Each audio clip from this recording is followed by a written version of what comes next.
Bago tayo mag-umpisa mga chong, pakilike muna na tong video dahil malaking tulong na iyan sa ating munting channel. Well, good news nga para sa resident import at naturalized player ng Barangay Nebra San Miguel. Walang iba kundi si Justin Brownlee dahil pwede nang ito maglaro sa first window ng 2025 FIBA Asia Cup Qualifiers na magsisimula ngayong buwan ng Pebrero. Well, ayon pa sa report, nag-issue ng FIBA ng notice of charge kay Justin Brownlee na dinadala ang proposed 3-month period of ineligibility in relation sa doping rule violations sa Asian Games. Ibig sabihin, ang mga buwan na naging inactive ito si Justin Brownlee ay counted na bago pa na-issuean ito ng official suspension.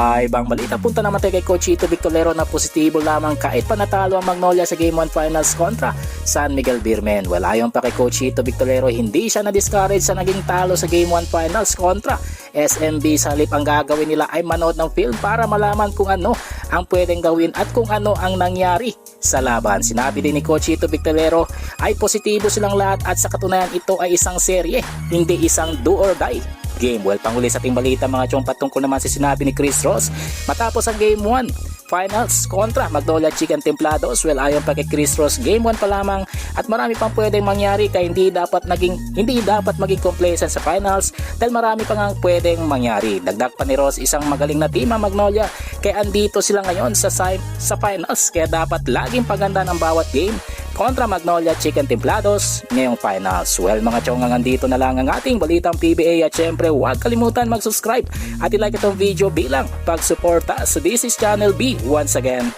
I'm out.